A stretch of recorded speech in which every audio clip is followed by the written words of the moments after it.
in the YouTube. Include it. We are on the record now. Yeti Yeti Truth Scalp now. Yeah. Yeti scalps are real. They have one and they're not telling us. Yeah. Yeah, Travesty. it's a travesty. So So the problem with reality, what do you guys think? I have a Yeah, question. Reality's stupid. I hate reality. Yeah, me Yeah. too. Yeah. I hate reality. Who needs it?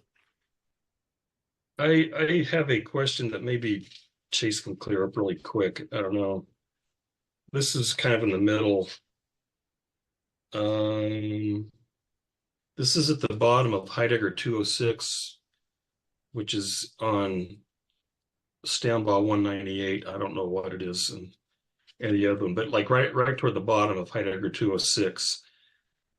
Is that where I wanted? Yeah.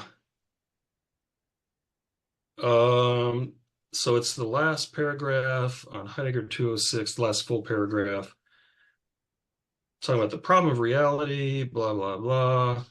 It is not a matter of proving that and how an external world is objectively present, but of demonstrating why Dasein as being in the world has the tendency of initially burying the external world in nullity epistemologically in order to then resurrect it through proofs. And then this is what I'm curious, or I'm not quite sure I understand. The reason for this lies in the falling prey of Dasein and in the diversion motivated therein of the primary understanding of being to the being of objective presence, or I guess in the other translation, present at hand.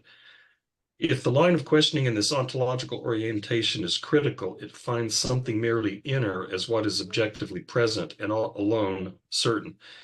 After the primordial phenomenon of being in the world has been shattered, the isolated subject is all that remains, and it becomes the basis that is then joined together with the world. So I understand what he's saying in most of that, but and again, I don't know that this is a huge point, but it sounds like what he's saying in those sentences is that the reason that being in the world has been shattered and the isolated subject then appears with a world, an external world, so called, is because of this falling prey.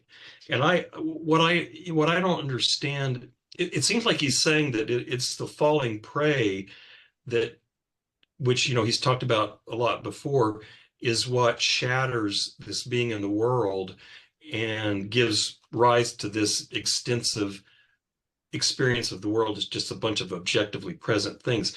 And I don't understand. I mean, if that one, am I reading that correctly? And if so, why? I mean, I understand the whole thing, like, when you're in the middle of a project and you're using tools and they're ready to hand and you don't really think about their objective presence, and then your hammer breaks and you're like, well, fuck. This now I've got a broken hammer. And you think about now the hammer sort of emerges out of that context of relationality and becomes something objectively present. But what he seems to be suggesting here is that the sort of dominance of objective presence, or the dominance of experiencing things as present at hand, is due to this falling prey. And I thought the falling prey was this whole thing about getting lost in the they self and getting lost in this, in this communal world, this sort of dumbed down communal world. So I don't understand why the dominance of present at hand, the experience of things present at hand, is a consequence of falling prey. Because that Yeah, seems to be what he's saying. yeah, Is it yeah. because go ahead, Chase, please. No, just good, good.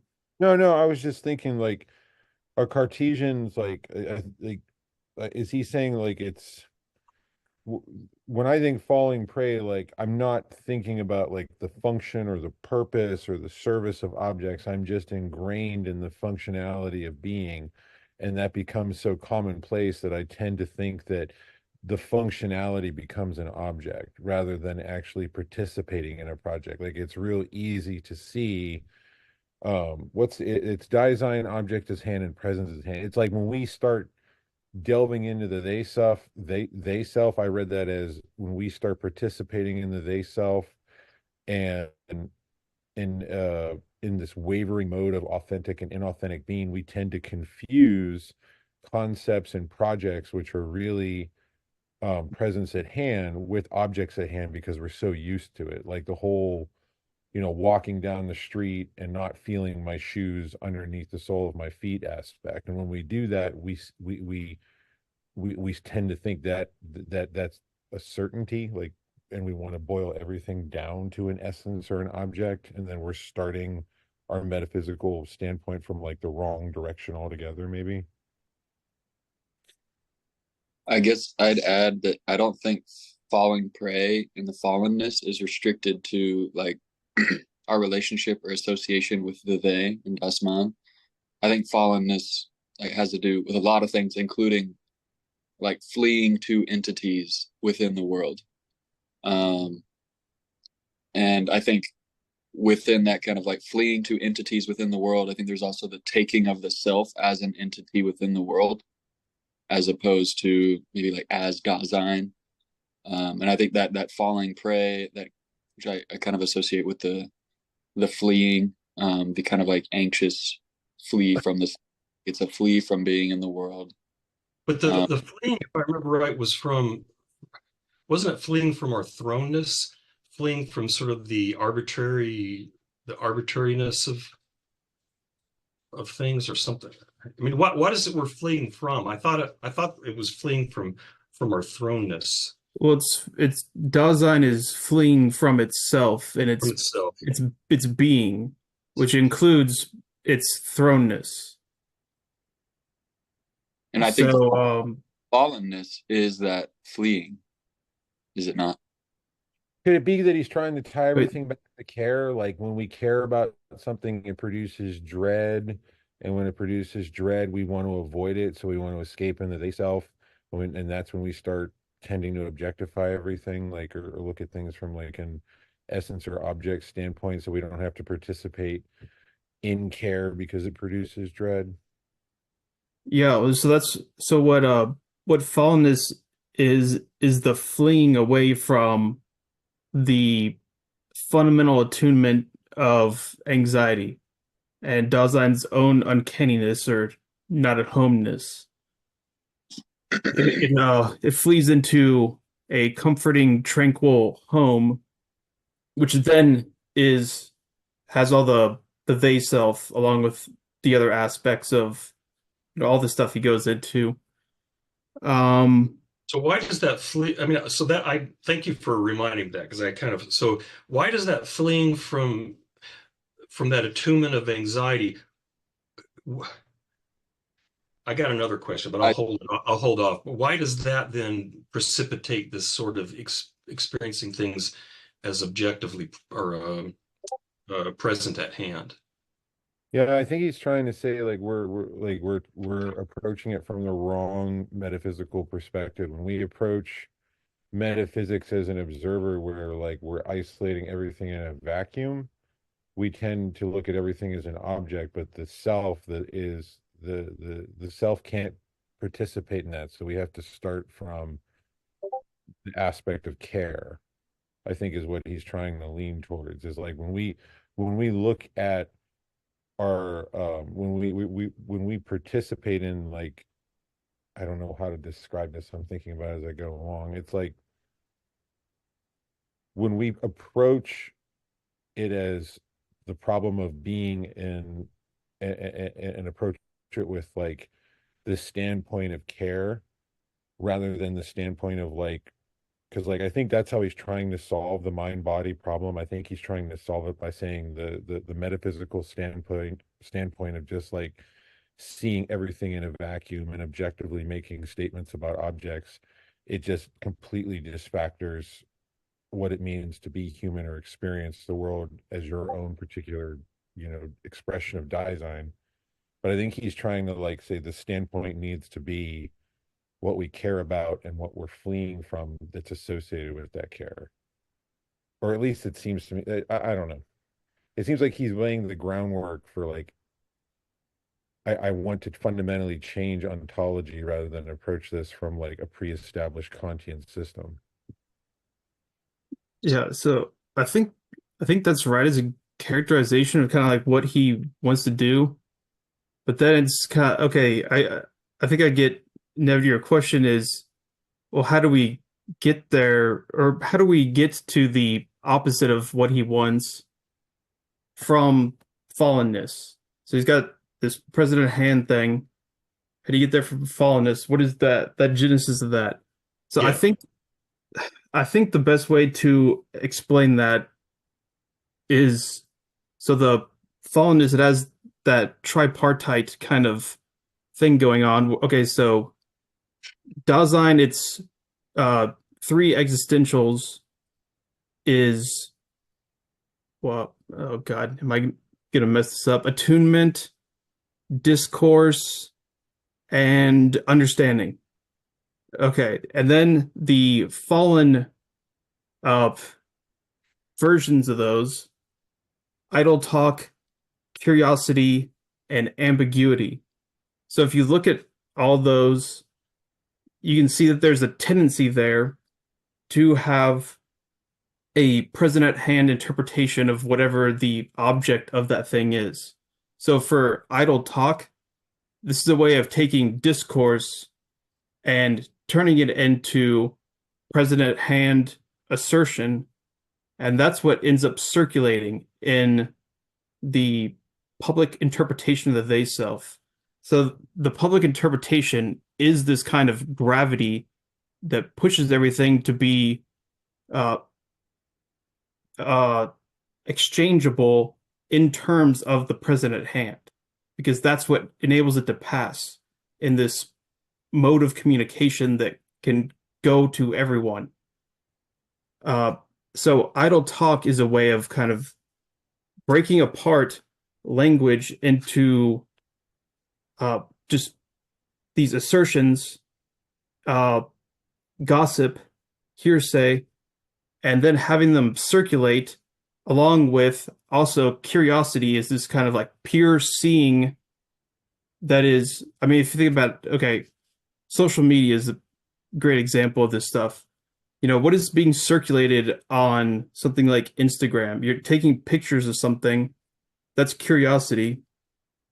So it's a kind of a president hand rendition of seeing in terms of, so what would, for Heidegger, you know, sight is this kind of special thing of understanding, ontological understanding. But the president hand version of that is this curiosity, this kind of just blank seeing of the digital screen and just instantly seeing what it is, moving on. And that has to do also with this ambiguity, which that is this attunement, but in this also present at hand state. So that would be, I guess instead of, okay, well, there's anxiety, is that's kind of the ground attunement that all this stuff is fleeing from. And instead, going into the attunement would be this kind of tranquil absorption into the kind of superficial novelty of ambiguity. So that they're all kind of ways of taking these existentials and turning them into present at hand so that they fit with this kind of exchangeability of the public interpretation. So I think that's why, yeah, we have this natural tendency for fallenness because we're these social beings for the most part. I mean, it doesn't say it like that exactly, but yeah, Well, the so social beings, yeah. so if I understand what you're saying, which makes sense that, if you think about I get again keep getting the terms confused. If you think about ready to hand, when things are ready to hand, they're not communicable. Right, Because right, you're just exactly, yeah. enmeshed in this, you're using things. In order for things to be communicable, in order to be able to just literally talk about them, they kind of have to be present at hand so you can identify them and say, this is a hammer, this is a wrench. And so in order for it to be able to communicate, within this social world, I've got to kind of break out of that context of immediacy, immediate involvement into this sort of present at hand world where I can talk about things. Right. Yeah, exactly. Yeah. Yeah, I That's the kept, way I see it, at least. I kept thinking There's about, just really quick. I just wanted to say that there's something similar in Hegel. He says thinking itself is kind of evil by nature. Like as far as we can define evil, like thinking itself is the making present at hand. To put it in Heideggerian language, thinking about something is the making present at hand of that thing in its concept, in its thought form. To have a thought about it, of any kind. And so he would say, the Hegel would describe it as a dividing, as a building up of categories and differentiations and separating and pulling apart and like Nevitt, like he would say that thought's most basic impulse is to do what you would think of when you say the chopping the chicken with the grid thing Yeah. instead of by the joints. He would say, like, yeah, if you keep thinking about something enough, you'll just start chopping it up more and more and more until it just gets infinitesimal. It's just, and that's, as far as we're talking about here, Hegel would call it like evil, which is funny, but I think Heidegger would just say that, yeah, it's this making present at hand, sort of thing. Yeah. yeah, Yeah. Bergson calls that the intellect. So the intellect is exactly that gridding of things, breaking things apart in order to have this practical utilitarian control over things.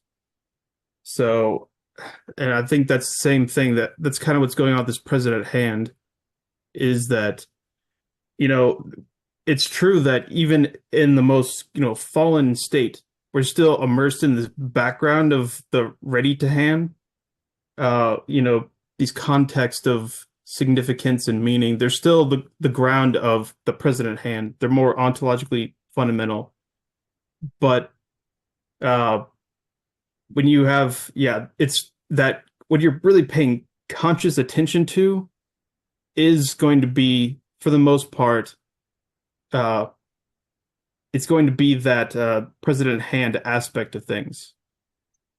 And yeah, I think you see that a lot of philosophers have different ways of trying to articulate that, but I think they're getting at the same thing. Yeah, Or Nietzsche makes a yeah, similar, I'd have to find the text to support it, but a similar point that that the whatever the real quote, whatever the real, not the real, but whatever the uninterpreted world is, it's some sort of continuum, some sort of Heraclitean flux. But that reason, in order to make sense of the world, has to carve it up into intelligible pieces that you can think about and talk about. So it's a similar kind of idea, sounds like. yeah. Now, I guess my mind's jumping back to what James said in the comments, and I'm curious about to what extent that is like a necessity, and wondering about our next week's reading when Heidegger does get into this concept of truth, where I do believe he kind of is like looking at what the Greeks started and how we can kind of like get back on track or kind of further some of the stuff that say I believe maybe Aristotle kind of laid down in like the opening of the conversation around maybe truth or something. And I don't know, we're getting to that section next week, but I'm just looking at the subtitles of our section next week. He starts to look at like this traditional approach versus the one he's proposing, and wondering to what extent he's like almost trying to leave space for thinking not having to do that, not having to be evil. Hmm. yeah,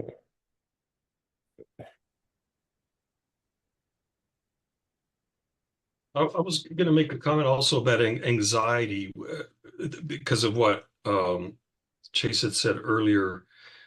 This is back maybe last week's reading or maybe the week before on Heidegger 188, which is Stamball 182. I'm sorry, Joey. I'm not I haven't looked at all at that stuff. So maybe I'm sorry, maybe I should just shut up and let someone respond to Joey's comment because I don't have, not having looked at that stuff, I'm not sure what to say about it. Stuff about truth and so on. I haven't read it yet. I was going to expound more on like what he called the scandal of philosophy and kind of where the discussion was leading because like on 197 I think he says like the scandal philosophy does not consist in the fact that the proof is still lacking up to now is the standby and the fact that such proofs are expected and attempted again and again. And like in the middle of the paragraph, he says it's not that the proofs are insufficient, but that the kind of the being that does the proving and requests proofs is not defined enough. And then, and you know, it reminds me of like kind of like the Wittgensteinian criticism of reference theory, like the same thing that Hunter's describing about Hegel, like when you try to atomize an experience, there's never really a stopping point. You know, you can go into this infinitesimal strain of proving to get to these atomic principles that you want to govern anything by. And I kept thinking about like the Cartesian aspects, like when he's mentioning the ball of wax, like for you know, the res extensa aspect of Descartes, where like for a Cartesian, like a defining substance of a thing, um, in the abstract terms of what like the mind sees as its essence is a way to like avoid the fallacy, I suppose, of like misinterpretation for a Cartesian. And I kept thinking about the wax and like we boil it down to this presence at hand object. It's just wax, it's not there. But like never do we think about the projects associated with that wax that like Descartes had at the time when he was writing the meditations. Like if you look at it from the perspective of readiness at hand, like what servant helped him get that wax together that was like, I'm going to get beat, or you know, my whole livelihood is dependent upon this wax being present and at his table. And you know, like there's so many components of use that you completely miss out on the wax because you're ascribing this like aspect of thought on the object that it's almost like Heidegger is saying like when you approach metaphysics from this, it's not really objective, it's an infinite recursion of proofs, and you're essentially imposing upon it already a project. You're just carrying over baggage of, I'm sorry, I got ferrets jumping on me because it's like the whole misinterpret, like the whole rationalist argument of misinterpretation. Like, you know, what if like you know, what if you know, I know it's going to sound really cliche, but it reminds me of like the Little Mermaid when Ariel was like combing her hair with a fork, and they're like, well, that's not a fork, that's, you know, I can't remember what they called it, but it's like you're misusing the tool and you're completely factoring out her world experience and how she used the tool by coming from it from a Cartesian standpoint. We're just making it an object. And I think that's what he's inherently trying to say. I think a Heideggerian is trying to say like your experience and use of things and approaching metaphysics from this perspective is more important to how you experience the world as a human than it is from coming from this purely objective aspect of metaphysics and ontology. And I think he's even going so far as to say like Kant is also guilty of that, but he doesn't want to like throw the entire Kantian system out of the water, like the baby out of the bathwater, so to speak. Sorry, that's a So lot to throw. It's different. I hope that made sense. I suspect though that if you know if you were to describe like literally like describe an object in language in terms of its interconnections with other things and its function and use, I think you're still treating things as objectively present or present at hand because you know he's like I can't remember where, but he says the world of relations is not a bunch of objectively present objects that you then relate linguistically or conceptually in various kinds of ways. The ready to hand, these objects are embedded in this context of, it's a context of use, but but you don't have, I don't think, like distinct conceptual access to those things in that mode because they're just part of the environment. It's part of what you're doing. Like when you're driving your car, you're not thinking about, well, the car is this kind of object that was manufactured by this, and it means this to me and to my family. So that even that sort of analysis via use is still treating objects as present at hand, but then looking at them in terms of their relations rather than merely as like a definition of something. So I think that Heidegger would say that's still a kind of description in terms of present at hand rather than ready to hand. I'd be curious because I thought he would argue that I think he's saying like the Cartesians would argue that use and purpose is like added to the world by the subject. But it seems like for like Heidegger, like purely abstract characteristics to objects in the world are just like uh very important. Like there's like and you get that by interacting with talking about like seeing how that object interacts in that particular being's readiness at hand and communicating with it gives you some type of ways you don't have to think about the things in certain terms, but you should. It's like what am I trying to say or trying to build on here? Because I'm there's ways that a certain interpretation can say how I can think about an object, though it's not prescriptive. Like I don't have to think about them in this manner for all my encounters within the world. And I think that's what he's kind of leaning towards is that there when you start saying I have to think about them in this particular way, it kind of railroads you into thinking about in a particular like metaphysical tradition that strips you of a primordial like aspect of your being. So like I because like a lot of misinterpretations of use usually fall in the fact that you have to think of it this way, whereas I think it's the other way around. You need to be open to see or think about things how that person is describing it to you and how you are going to describe it to others. So we're always in this readiness at hand project that makes use of presence at hand objects, but we can't boil it down to a particular formula.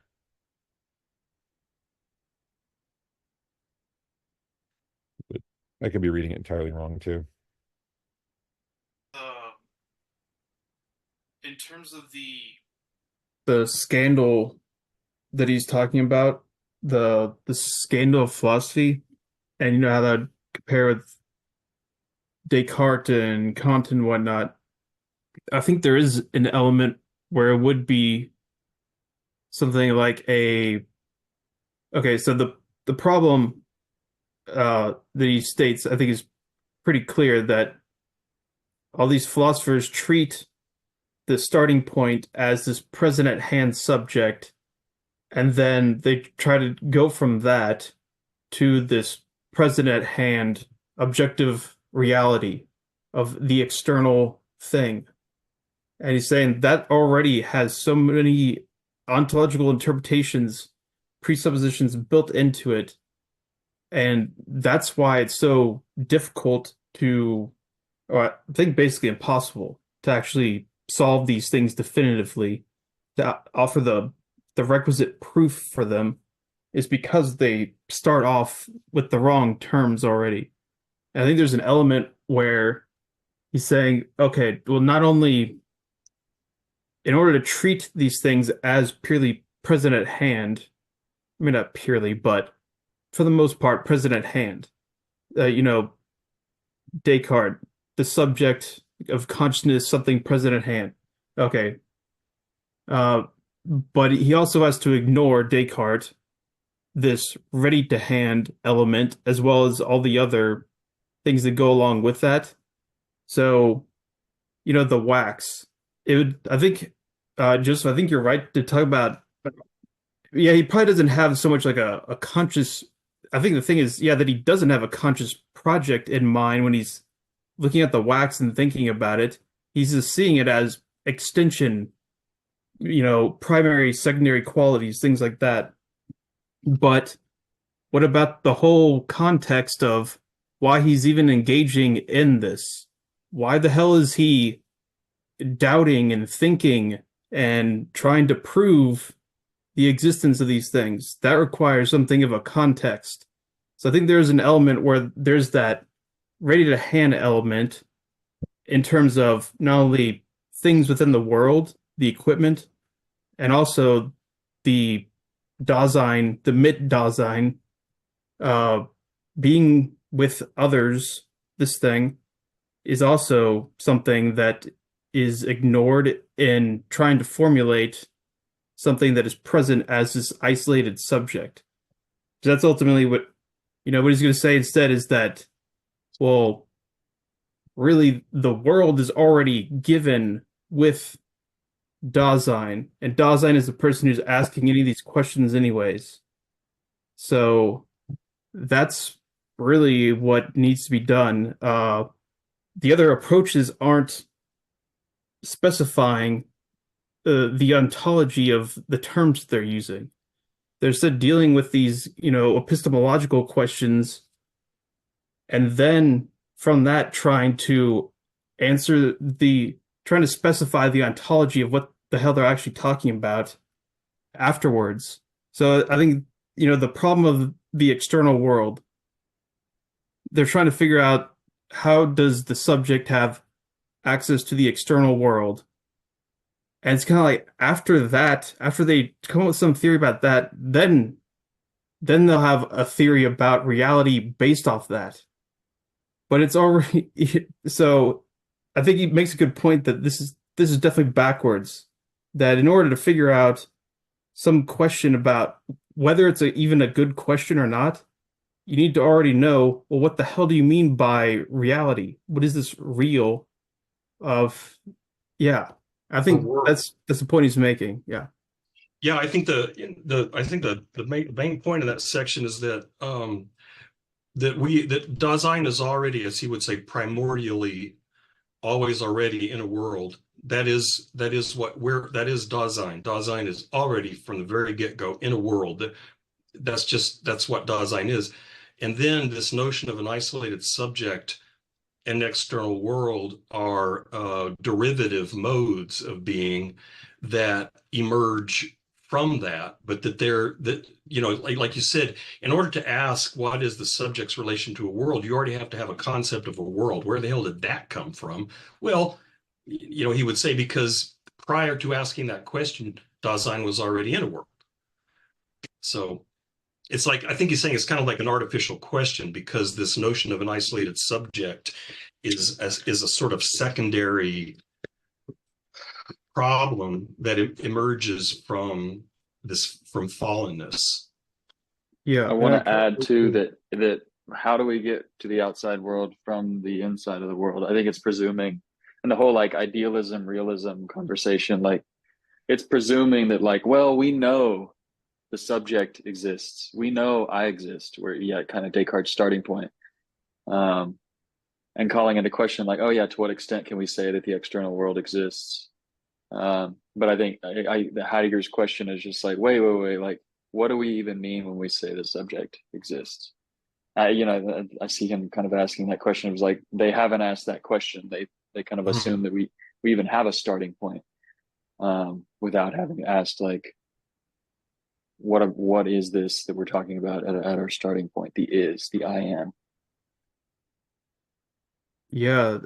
Yeah, so when he goes through Kant's refutation of idealism, I think he goes into that in terms of, and I think he makes some interesting points also about how Kant is continuing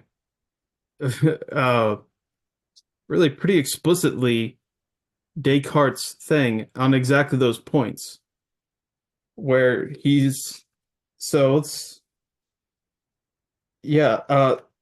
so first I read this section, the Heidegger, and was like, that's kind of confusing. Maybe I'll read the Kant. That will clear it up. I read the Kant, and it was just like incomprehensible. I had no idea what the fuck Kant was.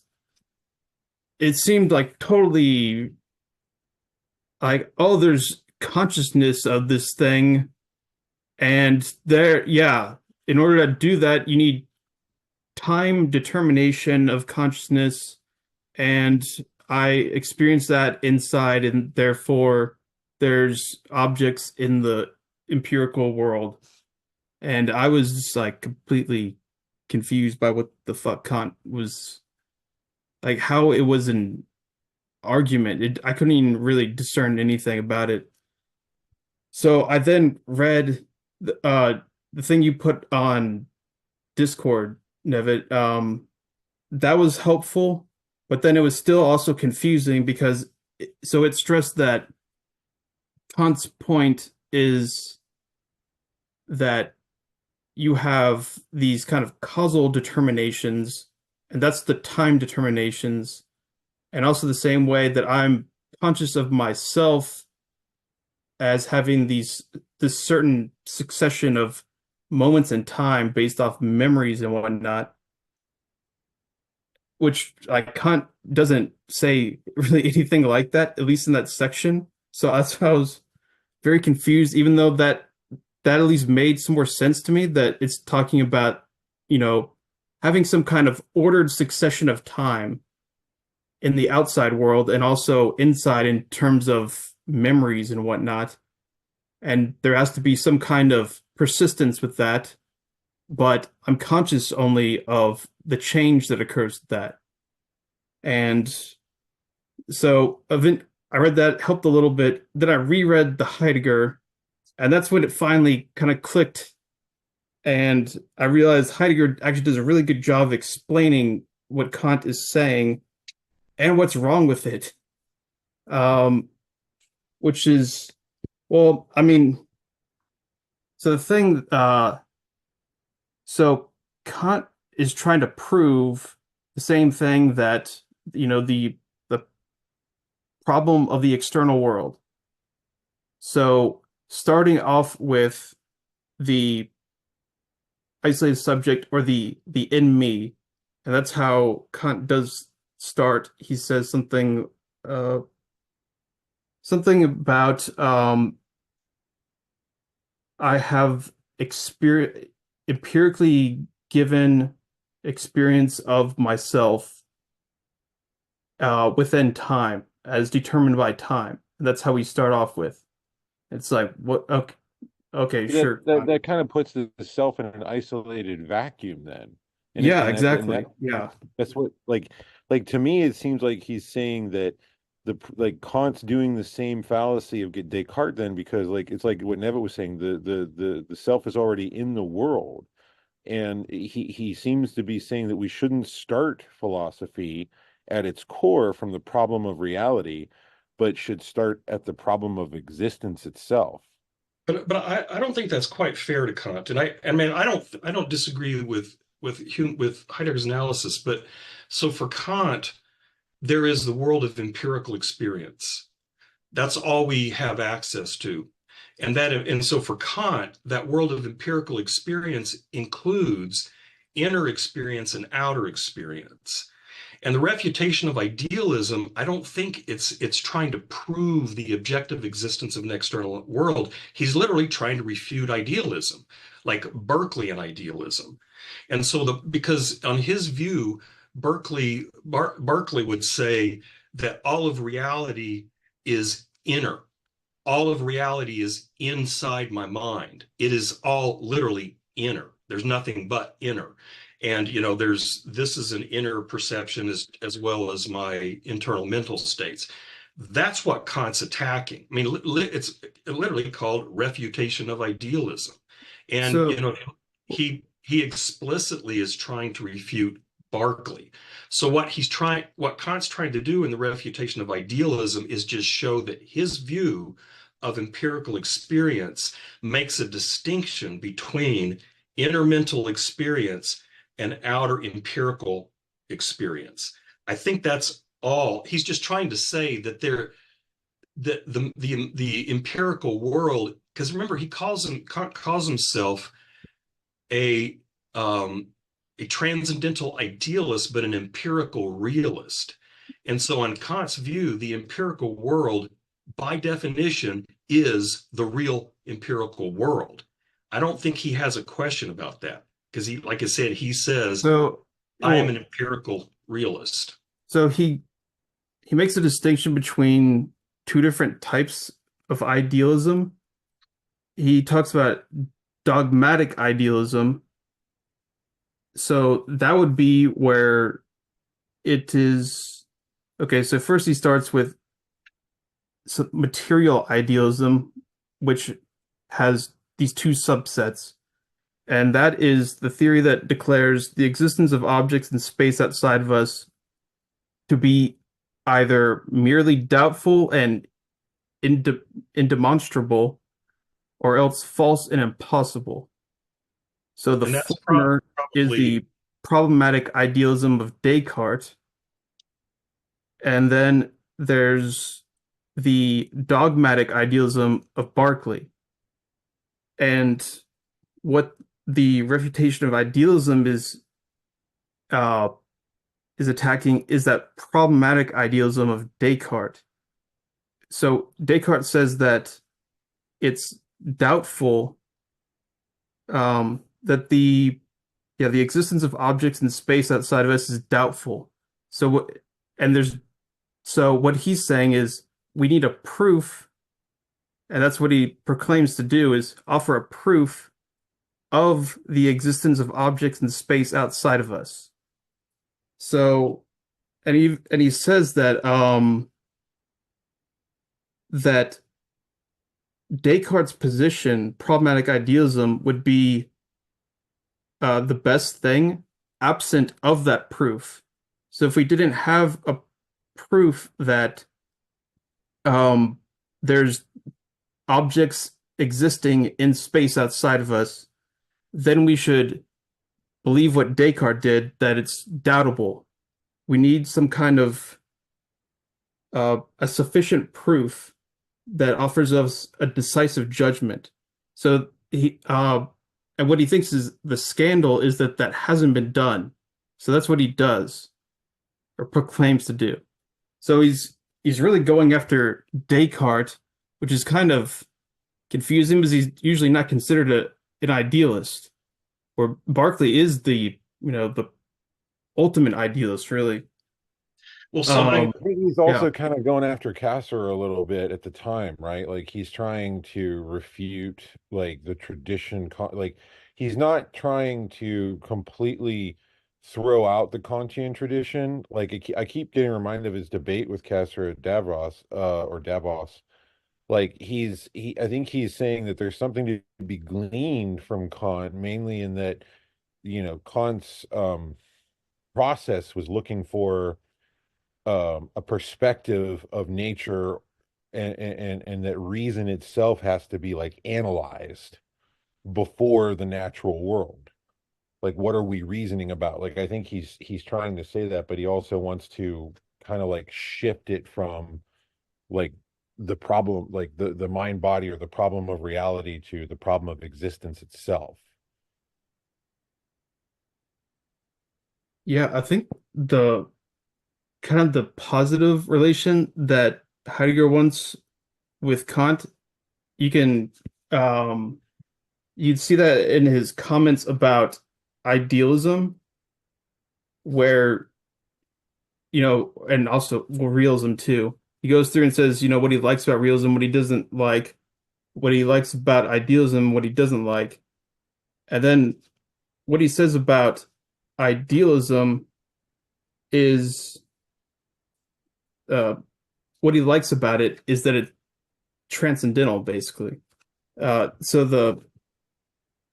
this is on 208 or 200 in the Stambaugh. Um, if the idealism amounts to an understanding of the fact that being is never explicable by beings, the ontological difference, but is always already the transcendental for every being, then the sole correct possibility of a philosophical problematic lies in idealism. then Aristotle was no less of an idealist than Kant. Uh, and then, okay, what's the bad idealism? If idealism means the reduction of all beings to a subject or a consciousness, which are only distinguished by the fact that they remain undetermined in their being and are characterized at best negatively as unthing-like, then the idealism is methodologically no less naive than the grossest realism. So the idealism that he likes would say, yeah, the understanding that being is never explicable by beings, but being is always already the transcendental for every being. I think that right there is the formula of Heidegger's transcendental idealism right there. Yeah, yeah, and it keeps having me go back to language too. Again, I know language, I know, but it's really interesting how he uses language because like if you approach it from like a traditionalist or a Platonic experience or like a Cartesian experience, you can say that someone is misusing language, someone is confused, they're saying the wrong thing about something because it's not boiling down to the essence of what we have accepted it to be. Like if a child views like an electric socket as a toy, that's just an aspect of the confusion. They don't have the right concept in mind that the electric socket isn't a toy. But I think what Heidegger is saying is that you really can't do that. You have to talk to the person and find out what language that they're using for their readiness at hand projects. Because, just because they're maybe using it differently or putting themselves in dangerous situations, like a toy is a vital part of that child's world. So tell me about the world that you're experiencing. Tell me about the existence or the problem of existence you're having. Use language to describe to me how you're seeing the world and if it matches with my description. And I kind of really like that because it gives more credence to the individuation factor of care and dread because you get to participate with other people and find out how their expression of Dasein is in their world without kind of like nullifying it or sterilizing it and making it less significant. And I think that's kind of cool. So that reminds me a lot of the existential psychotherapy that Heidegger helped influence. And I can't remember the name of the specific person I'm thinking of, but it was something. So, it's therapy, it's uh, practice of some type like that, but it would usually consist of, it's not trying to understand a person as some kind of a Cartesian machine. There's something wrong with their brain. We got to fix their brain, then they'll be okay. They'll be good to go. Or whatever, however you want to describe something like a Freudian psychoanalysis as something different. So instead, they wanted to talk about trying to understand the patient in terms of their existential life world and trying to understand, how they constitute the context of meaning in their world and see from that, kind of understand on a deeper level, then understand where things go wrong within that, and then try to get the solution to bring them back into the fold of society, into by trying to appeal to exactly that understanding they have of in terms of how they constitute their own world, which is in an idios world, but a koinos cosmos, a collective world, the being in the world, being with others. Can't remember the person's name I'm thinking of. Oh well. Probably because you're The delusional. famous, the Delusional. famous existential psychotherapist is Irvin Yalom. Say that again? He's big in Irvin Yalom. Oh, yeah, He's a that's. big Oh, I popularizer, I know. believe. Binswanger. That's who I was thinking of. Ludwig Binswanger. Familiar with that name too, but I know Irvin Yalom like was a kind of like a famous group psychologist who like really threw existential psychotherapy kind of out into the therapeutic world. Yeah, I think it was pretty popular for a while. Actually, I would say, I mean, even Joe, you'd probably know more than me. But okay, so something like, at least in America, especially, psychoanalysis isn't really much of a thing, but people are neurotic as fuck. What's going on? How are they being treated? Well, they're receiving therapy still, and I think that existential therapy still has influence on what is being done today. At least I would presume that. I mean, what is the popular? I would say that that's basically true from what I understand of the reports that my friends give me from cognitive behavioral therapy that they participate in. You know, So there's um, Stoics, right? no, yeah, that's the thing. Is like there's a sort of weird. I mean, there's multiple approaches to the cognitive behavioral thing, and my immediate sense, because I like to shit on it because I think it's dumb.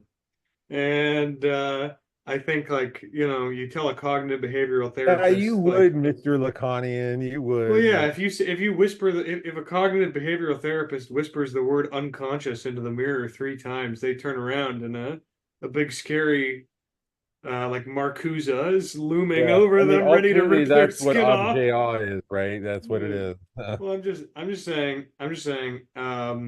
yeah, I would say that there's certainly but I mean contemporary American psychological practice, like psychotherapeutic practice, is a godsend for many and the kind of punching bag I've noticed for a lot of academics.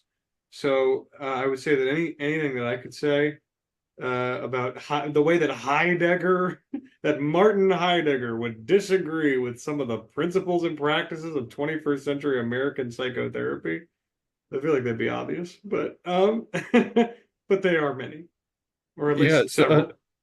yeah, he had this correspondence with some. Maybe this is the person that Joe just named, but he had some kind of correspondence with a famous psychologist, and then that led to him giving some kind of a seminar where he'd give these talks, and he talked about exactly that, psychology and whatnot. What's it called? Like the Zolicon seminars, something like that. But so you can find, if anybody's interested in Heidegger and psychotherapy and all that, that's where to look.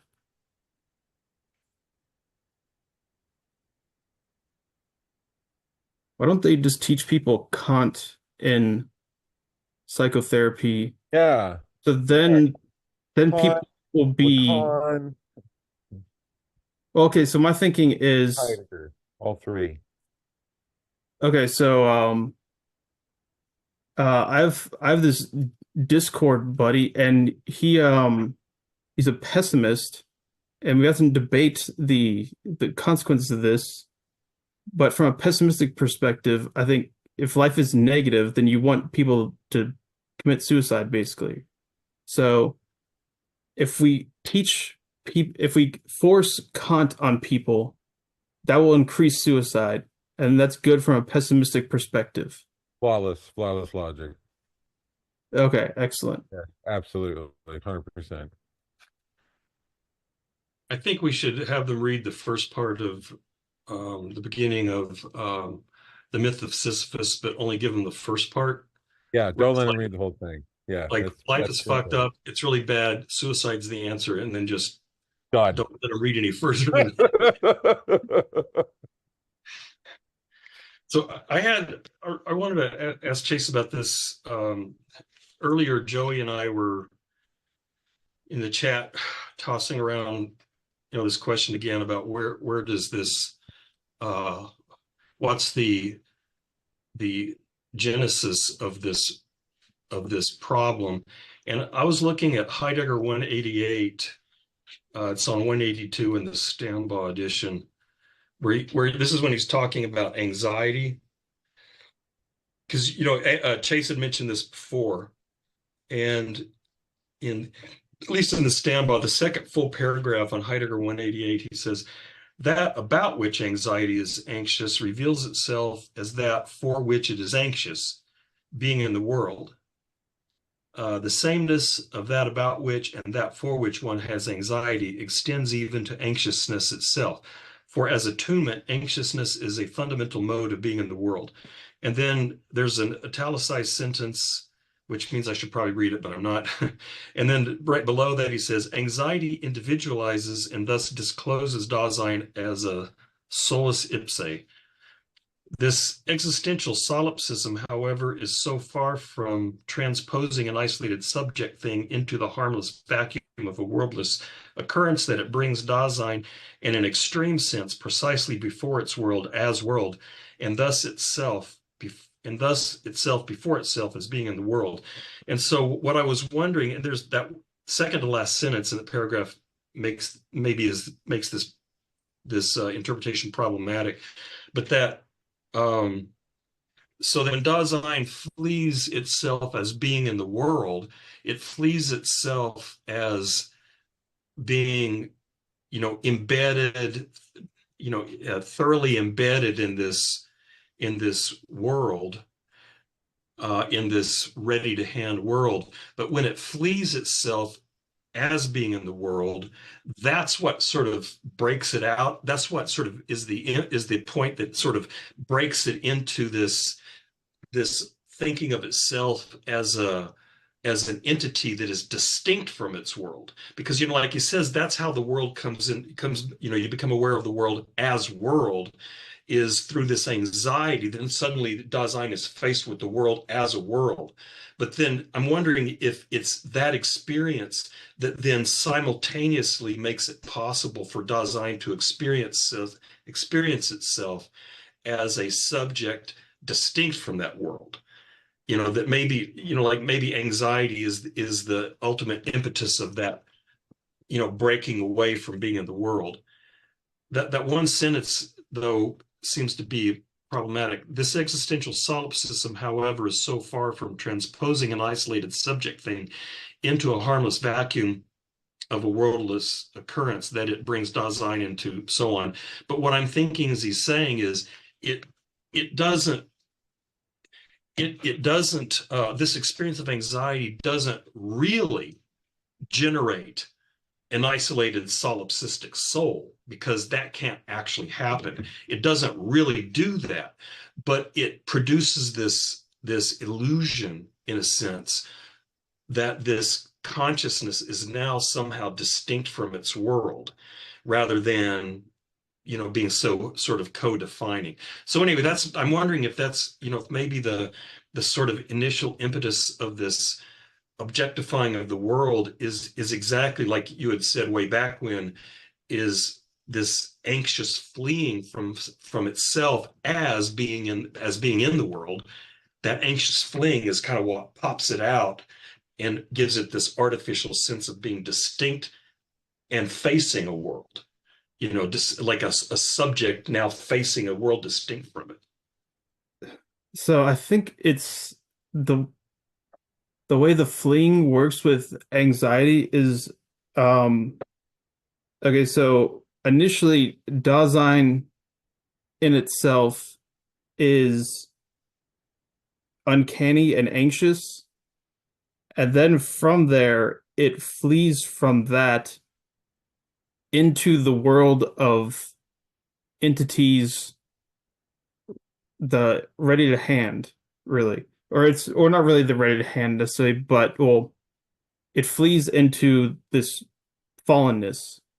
That's the initial fleeing, and then the experience of anxiety would be a kind of, it's almost like a double mirror, where you then flee from that fleeing back to Dasein itself. So Dasein is kind of doing its own anxious thing first, and that is the primordial condition that makes it where Dasein is always then already uh, initially and for the most part fleeing into the world of entities and in this fallen state. So that's saying, so I'm glad you made that distinction because I didn't. So you're making this distinction then between anxiety as attunement and then anxiety as an experience, it sounds like. So the initial anxiety as an attunement, is that so does that already I don't know. So maybe go through that again. So you have anxiety as an attunement, and that's an existential of being in the world, right? That is Yeah. Mm-hmm. the aspect of being in the world. Mm-hmm.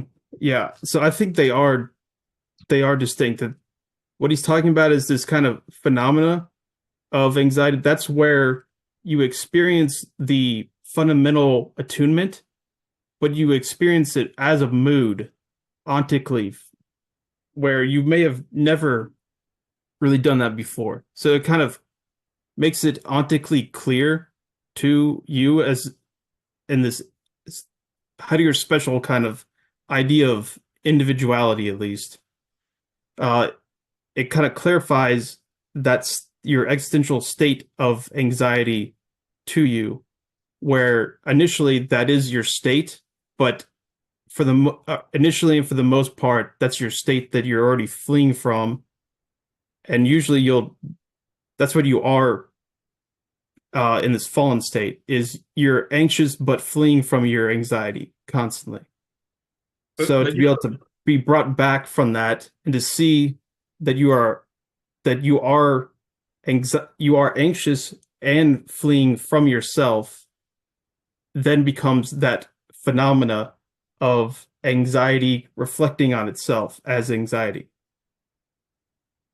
I mean, part of the reason that made me think that this is the origin of the whole thing is because, like you pointed out that this is anxiety individualizes and thus discloses Dasein as a sole ipse, and that's what made me think that maybe that point right there is the origin of the experience of oneself as an isolated self, as a and then maybe that's the sort of the origin of the Cartesian sense of self, is that sole ipse that occurs through anxiety. I think so. I think the that solus ipse, the existential solipsism. So that's what authenticity kind of grasps. Um, So we're in anxiety, you're individualized, but you're not individualized in a way that would be the kind of individualism of the present at hand or the individualism of fallenness. okay.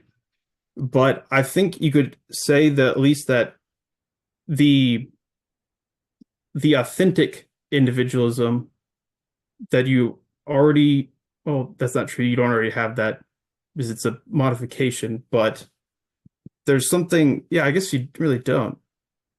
It's something you kind of have to construct, I think, that individuality and that's what anxiety does. It presents you with the possibility of choosing that or choosing to go back into your fallen, inauthentic state.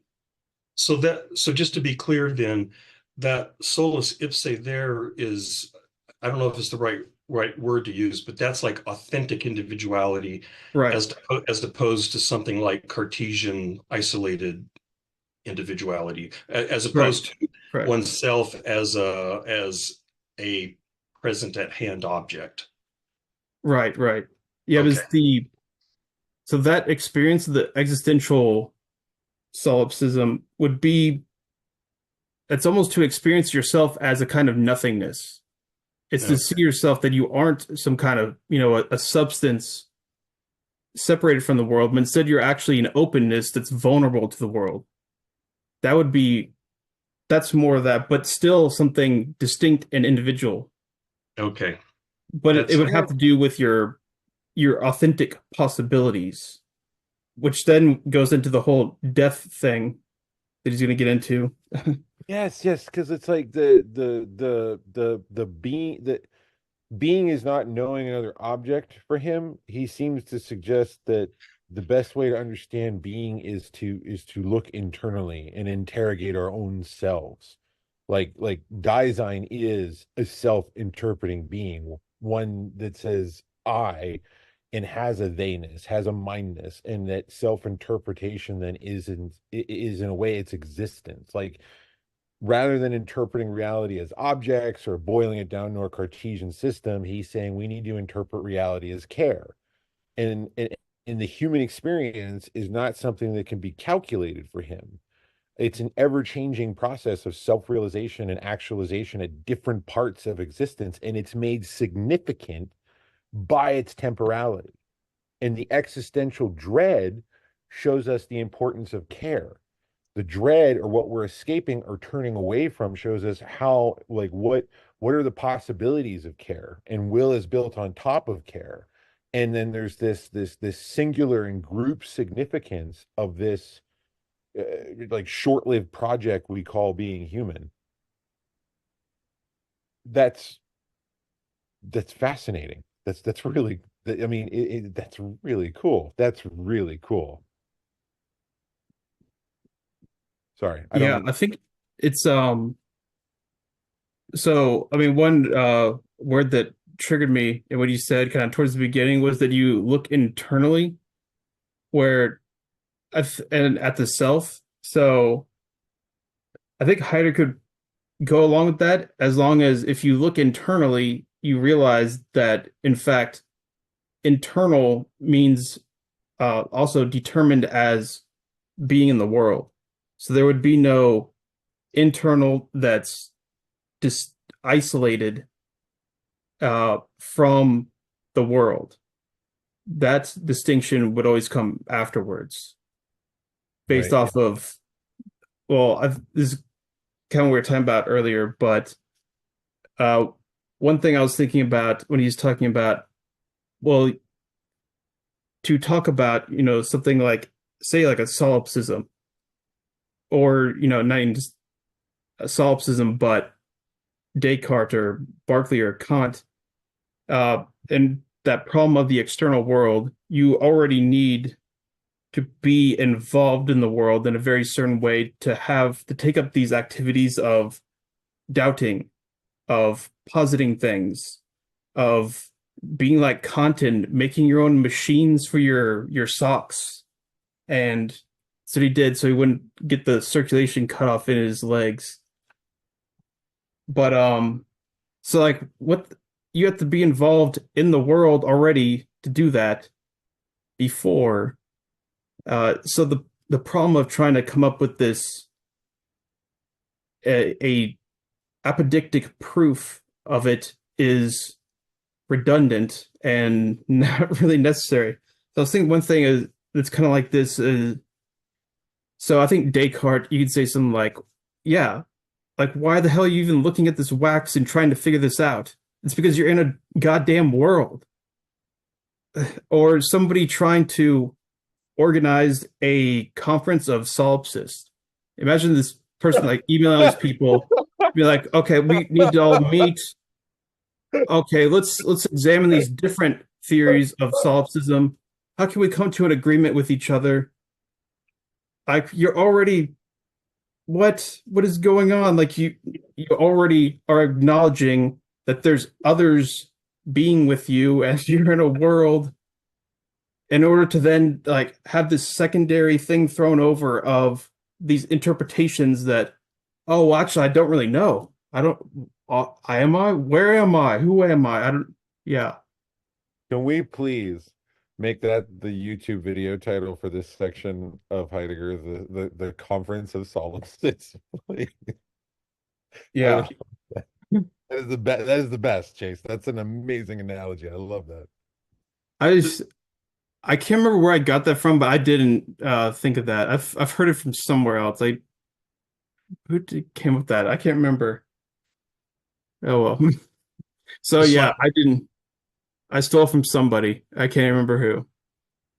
this last semester that just ended, these two young women who were in my class, they're roommates, so they hang out a lot together.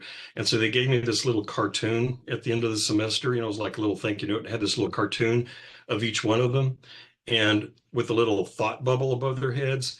And one of them was asking, "Am I a bad person?" And the other one says, "Am I real?"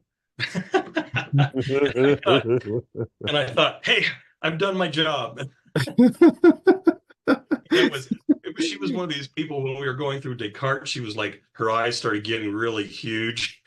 She was like, "What?" Of course, I didn't, I didn't disabuse her of the thought that she might not be real because I have a cruel streak. So So I you think are bad.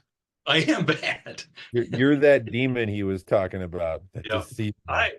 I am really corrupting the youth. I mean, actually corrupting youth. So No now they seed have to go read take that. Heidegger in order to decondition your Cartesian programming. Yes. Yeah. Or actually, Sartre, who I think is more Cartesian in a lot of ways than he is Heideggerian. We talked about this earlier in the semester, with Heidegger, but he has this argument that even as a thinking person, the the thinking the a person as a self always develops in relation to other people in their environment. And so, the child, so for example, the child does not somehow emerge as an isolated ego. The child is always developing a sense of self in relation to mother, father, others. And so there just never is an isolated self. Well, there kind of is, but it's like the end state of a maturing process where you initially are a person embedded in a whole net of social relations. And then when you come into adolescence, the project actually is to break yourself away from that set of social relations and develop a mature sense of yourself as not merely, you know, a version of mom and dad. But anyway, but I think that's more Cartesian than it is Heideggerian because it's based on this notion of, you have this consciousness that emerges in relation to other consciousnesses and so on. But it's a similar kind of idea that there is that no recognizably human mind ever just whoop, pops into the world as an isolated ego. There just isn't such a thing. Yep, it's the mirror image. So how we do it. But I was gonna make some kind of like a Freudian joke, but I think I've already missed the opportunity, so I'm gonna let that pass. Motherfucker. Pretty much, yeah.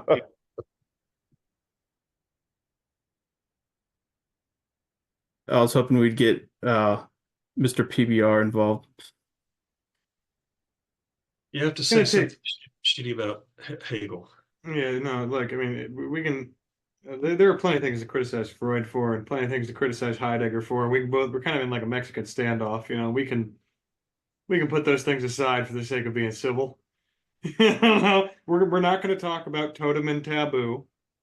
Okay, we're not going to talk about that, and we're not going to talk about the criticisms of the Weimar Republic. Okay, too easy peasy, or even Steven.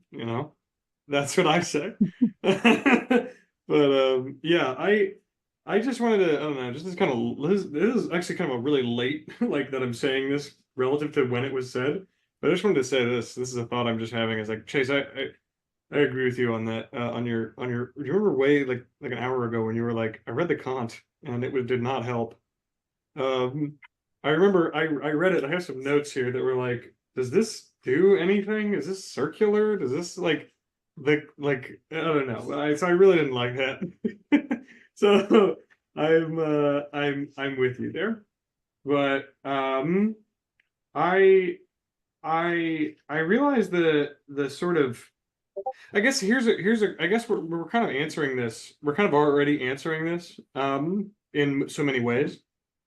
But I think just something straightforward and just something more straightforward, I think I could grab onto and maybe we could end with is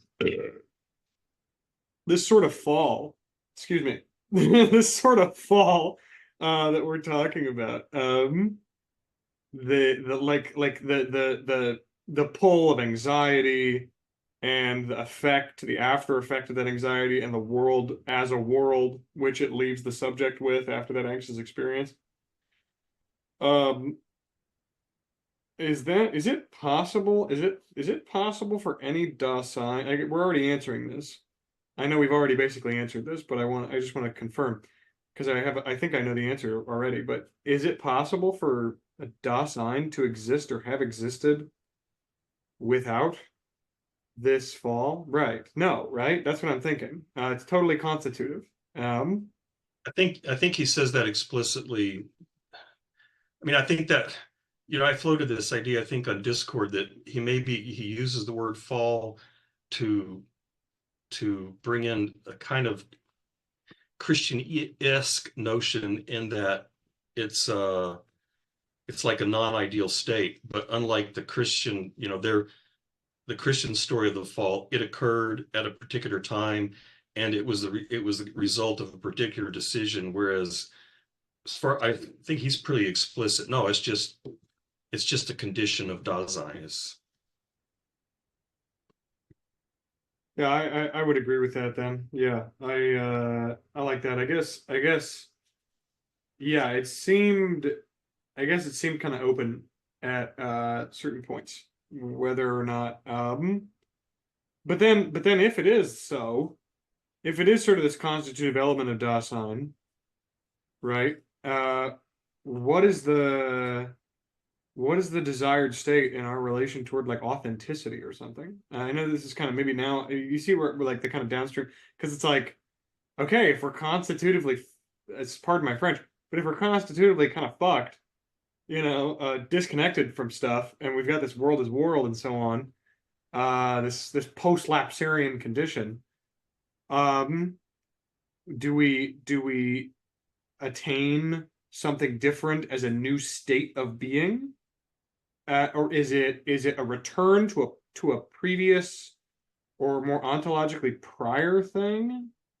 Authenticity is not the opposite of inauthenticity. No, not excuse me. Whoa, I forgot how to speak English. Authenticity is not the opposite of inauthenticity, but a modification. Yeah. Okay. Well, how do you mean? Yeah, because I want to know like how do we get into authenticity? Is it that we're kind of occasionally doing some authenticity, or is it that yeah they're not? You're saying it, maybe what you're saying the way that would make sense to me is that it's like all we have is this sort of sullied material from which to create our project. And sullied is in kind of a scare quotes. Uh, and nonetheless, that's the only condition by which we can do it, or it's kind of the only material we have to work with, and so we can kind of through our life project kind of gesture at authenticity, kind of dip into it, kind of experience it in at times, you know what I mean? But not like and like endeavor towards it as a life project, but not like be it all the time, because authenticity itself is sort of an appropriation of things that we would call inauthentic, like an appropriation of the voice of Das Man in the sake in for the sake of some authentic project. Would that be authenticity? I don't know. I think it would be, yeah, I think you'd have that's a good question because I don't think he's going to offer a prescriptive solution. I think he would lean towards saying that like Da Dasein is neither authentic nor inauthentic. It's just like different modes, and it's different, like you said, for each project that you engage in. So it's really up to you to determine what it means to be an authentic being, and ultimately what you care about, what values you start creating, and what the anxiety or dread that you're feeling, like what is the truth of that anxiety and dread that you're feeling in your experience in this particular moment in time. I think this gets into something we were talking about This was quite a while ago now. But about the what is the desire for authenticity? It seems like there's on one level there's something of a you can see why there would be this gravity towards fallenness. It's tranquil. Everybody's doing it. There's something about that you can kind of understand. But then what existential condition of Dasein makes it where it would uh, want to be authentic? So if it's presented with the choice of authenticity and inauthenticity, um, how does it make that choice? And I guess maybe Heidegger would say, well, you can't think of that there's some kind of, substance behind these things that would coordinate that and, as this will that then chooses between these things because it's probably constituted maybe in the choice itself, but I don't know. I'm not exactly. I mean, I think the way that he just talks about inauthenticity, it doesn't sound hugely fun. At least that's not the right way to explain. But being immersed in the dictatorship of the they, this subtle dictatorship that controls your possibilities and limits them to the public interpretation. It seems like I don't know. I kind of want. Sure, I'll take the expanded possibilities that don't have to do with the public interpretation. But what really drives something like that? Because it almost seems like it's part of the public interpretation that we would want to choose authenticity, at least as our conscious decision. If you go around and it's kind of like, let's go interview people on the streets and present the scenario to them in language that they can somewhat understand. Don't go around reading Heidegger to them. They would say something along the lines of, yeah, authenticity, to the point where it seems like it's almost like part of idle talk to want that. So I don't know. I don't have a solution for that, but Authenticity is maybe like a specific translation too. And like what is the word? And I've seen in my text maybe like notes where it's like it could also be translated as ownedness. I imagine like yeah. at least like yeah, on the street you walk around, like authenticity is a charged word. But I'm like wondering if there's a more neutral way of describing this distinction. And but yeah, thinking too, like in the German language, what kind of connotations do these words carry? And right, I mean, like there is that kind of constant thing where like Heidegger's saying that these aren't like value claims, though it's hard not to read the value claims kind of littered into the way he's writing about it. But I don't know. It's an open question for me too. Yeah, it's a hard one. I think ultimately the value claim is up for us to determine and what we dread in our own individual experience. Like if you're saying like your aspect of like inauthenticity is something you're fine with, if this is like the death of Ivan Ilyich, where you're just fine watching Netflix and playing card games, do you have moments where you wake up feeling like you're a marionette and you're going through life mechanistically? And if you do, what is that reflecting? Like Yeah, but what happens if I'm fine with that? I'm like, yeah, I'm a marionette, but I Well, kind Yeah, I of think that's I I mean, kind of Chase, have a you worded it. happy Chase, marionette life. I mean, yeah, I'm living through the yeah. possibilities handed me by the day, but I'm living the dream. I got plenty of toys. It's everything's copacetic. and for But some I mean, people I that we like the would. way Chase worded it because he said, "What are the like existential conditions that give me the like lure towards authenticity?" Because I think it's one thing to think like maybe I don't want to, but that question still stands of like, why would I even consider it? Why would I even consider coming out of and authenticity of wanting to be an individual. And I don't know if Heidegger's going to explain that. I don't think he has, but I just say, like, whether we have the choice or not, like the consideration maybe still gets posed to us. And what about our structure, our existential structure, like gives us the possibility to even consider wanting to come out of the tranquil ease of fleeing, outside of just like, well, I don't want to be a marionette, but like, yeah, I don't know. And what if being a marionette is a way of being authentic too? Like, I keep thinking of that film Bob Odenkirk was in, that action film where like he was in this like he was like an assassin and had all of these like outspoken extravagant experiences with death for being like an operative or black ops operative, and all he really desired was to live a life where it was just a mundane existence. So in a way, that fear for him was not being able to have that mundane existence. So there is certain aspect of individuation in what you're dreading.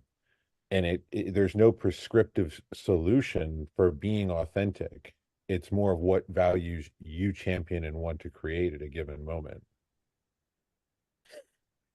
Because I tend to think we always look at it from the lens or the perspective of, I want a prescriptive system to tell me what it means to be authentic so I can ascribe for it. But that I think at its core, Heidegger is suggesting that our ontology is always in the fundamental process of changing. There's no one specific way of being. So you are really the only one that can answer that for a given moment in time. I think that's all very different than the question, why would Dasein itself have any sort of consideration of authenticity or the possibility of authenticity itself outside of like my individual choice to say yes or no to the lure. I think it's different than like Dasein having the possibility to be authentic. I think that's kind of what Heidegger would maybe, well, who knows? We'll see. Like, is that the question he would take up, as opposed to like, should you say yes or no, and what does that mean for you as an individual subject? Yeah, I think where this question is coming from is more so just like the possibility of authenticity itself and like what might motivate that kind of as the conditions of Dasein.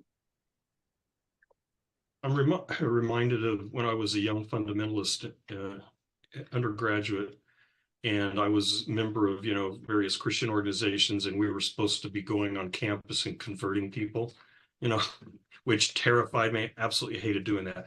But I went and talked to this guy, we were like, they would send us out on campus to save souls. And I ran into this guy. And so I can't remember how I got the conversation started, but I said, so aren't you worried about going to hell? He's like, no. Well, aren't you worried about being a really good person? He's like, no. And I had nothing more to say. I mean, what? It's just, he didn't care. He's like, I don't care. And he just kind of, so it's like, so that's kind of the way I'm thinking of this, what happens if someone says, I don't care about, why do I care about it? Then you gotta yell at him and be like, well, you'll care when you're burning in hell, boy. That's right. You'll care someday. Yes, I think I could be a better fundamentalist than you. No. You gotta bust out the Encyclopedia of the Philosophy of Right. You gotta be like, all right, chapter 1, man. All right, the self in relation to others. Okay, you're all in your I don't care thing. All right, but I don't think you really believe that. All right, and then you lose them. Then they walk away, or they throw eggs at you. That's usually one of the couple things that have happened in my experience. But I mean, I could pull the Kierkegaard thing, which is similar to what Heidegger's doing. I could say, you're in despair and you just don't realize it. And he'd be like, I'm not either. And I'm like, see right there, that proves you're in despair. But I do like how Heidegger isn't offering a prescriptive solution. I like how he's offering philosophy as its own rewards. What experiences do you have in life where you've overcome weakness, where you feel that you've been strong, that might be more of like the modes of authentic or inauthentic. It may not be this whole like even in a life of nothing but Epicurean Netflix and beer, there's going to be moments when you're challenged with something that you personally make it feel like you've done something that you considered strength, or something that you have analyzed about yourself, or that you've looked at and didn't like what you saw, and you've made a change, or you didn't make a change. Those fluxes of authentic or authentic being, and how they can kind of like simultaneously be there. And he's offering philosophy as a means of perhaps even a therapeutical means, but just it's its own reward to have this analysis of the project of being human. I, I think Heidegger pretty much explicitly says he's not, later existentialist therapists did, but I don't think he has an interest in therapy or well, therapy in. was the word I used, but I mean like a mistress. Like philosophy is its own reward in a way. Like that's where I think he's coming to. Like it is not just pure academia. It is. So, so one thing I'm thinking of is based off the way that he talks about anxiety as in this really kind of a methodological, I mean, he's using it in a methodological way where you don't have to actually have experienced it yourself. He doesn't care or like ask you, even in a kind of like metaphorical or, rhetorical way, uh, do you know what I'm talking about? He's just like, okay, that's done. Let's go on to the next thing. Uh, and it makes me think that in order to kind of conceptually understand this stuff, you don't actually have to be authentic. I think he would, I mean, I'm not exactly sure what he'd say, but that could we understand all of being in time, and is being in time a machine to generate moments of authenticity or anxiety or whatnot? I'm not sure. Or even both like de facto, like does it do it, or what Heidegger intended? I'm not sure. Um, except actually, I could see where maybe you would work in the de facto way of okay, if it makes you somehow selectively filter your experience where you're paying attention to questions of existential anxiety and whatnot, seems more likely that you probably would possibly you'd pick up on it more, where normally we'd be thinking in terms of a kind of unconscious, or not really thinking, I guess. Usually we're in this unconscious state of fleeing from our ground state of of not authenticity, but anxiety. And then if we're aware of this whole kind of ontological problematic that he's coming up with, then it makes sense that we'd be presented at least with authenticity as a possibility more often, even though that may be completely outside of his intention for this book, which is, well, the existential analytic of Dasein is there to just tell us about the meaning of being in general. So, which goes along with the whole, it's not a ethics, but yet he has to describe, kind of like these ontological processes that involve values and whatnot, but he's not prescribing any of them, including authenticity as the preferential choice. He's kind of presenting the ontology of Dasein, which includes that choice, without actually saying, do this or whatnot. Yeah. It makes sense to me. So I guess once again, it would be up to us to, if we actually want to do it or not, and that's assuming that we even will be presented with it in a choice like that or whatnot. So I mean, I think the way he describes it, it sounds like anxiety, what you experience as anxiety would probably just terrify you for the most part. And I think even probably even somebody who's, deeply engaged in reading Being in Time, they probably just experience that as a kind of terror first and foremost before they really see it as something like a existential choice.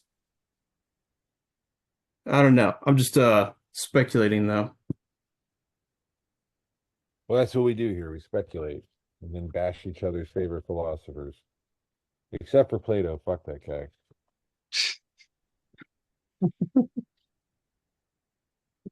Hey, Whitehead said Western philosophy is nothing but a series of footnotes to Plato. So there, Chase. Well, yeah, yeah. So there. I mean, he's not Problem wrong. solved. I mean, it's an exaggeration, but yeah. I think I like the other thesis. I like Zizek's, where he's like philosophy started with Kant and then ended with Hegel, and everything prior to that was kind of guessing about stuff. And some of them are cool, some of them are more interesting than others. Everything after that is us trying to figure out what the hell those two guys were talking about. So there was a brief period where humankind did philosophy, and now we're just lost. We're like the British, while looking at the Roman ruins, thinking if only we could walk in their footsteps. These decades that have passed have left us ignorant. Yeah. I Well, think good Hunter just question. revealed his image of thought right there. That is true. I definitely did. Oh yeah, but I often think that is like, but then it makes me feel good and bad. On one hand, I'm much stupider than the people that I look up to. On the other hand, they would probably have been way stupider as well if they had like TikTok and weed and pornography all over the place like I do. If they had all Oh, this so you're shit, a communist. Oh, I see. Oh, yeah.